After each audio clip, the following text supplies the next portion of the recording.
With North Korea's rate of undernourishment rising, you may be concerned to hear that international humanitarian aid sent to the North has fallen from around $118 million in 2012 to just over 1.5 million so far this year, according to United Nations data. This is all during the leadership of Kim Jong-un. So what's going on?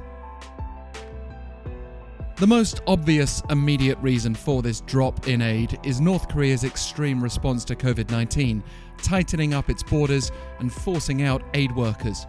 If we look at the data from the UN Office for the Coordination of Humanitarian Affairs, international aid to the North fell from around $46 million in 2019 to $40 million in 2020 and then $15 million last year.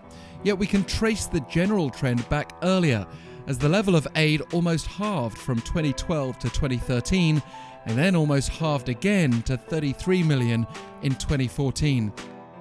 And much further back, aid to North Korea plummeted from over $300 million in 2004, when North Korea was still recovering from years of famine, to $46 million in 2005.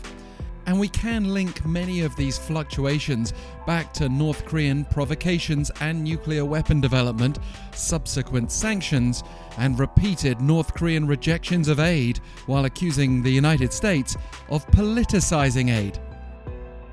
There have been calls for the UN Security Council to ease sanctions that hurt aid, including from the UN Special Rapporteur on Human Rights in North Korea. These include limits on fuel and machinery imports, which have a knock-on impact on factors such as energy security, agriculture and healthcare, even though US experts have said that North Korea itself shut itself off from aid. And ordinary people are suffering.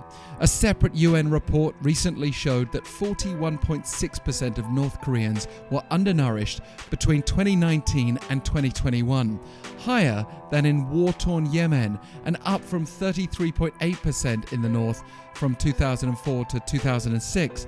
Around 34% of North Korean women aged 15 to 49 suffered from anemia in 2019, compared with 13.5% in South Korea, while over 18% of children under 5 showed stunted growth in the North in 2020, compared with 2.2% in the South. It's understandable that foreign powers may be wary of supporting a regime that funnels funds into nuclear weapon development.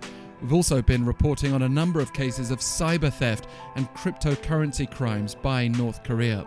We can also suspect that China is supporting the North, even if the level is difficult to determine, given the ongoing warmth of Pyongyang in its statements towards Beijing. South Korea had been keen to create areas of cooperation with the North under former President Moon-Jae-in, including setting aside up to 10 billion won last year to help civilian groups deliver aid to North Korean people. Under Moon's conservative successor, Yoon-Suk-yeol, the government here has extended the deadline for last year's promised funds.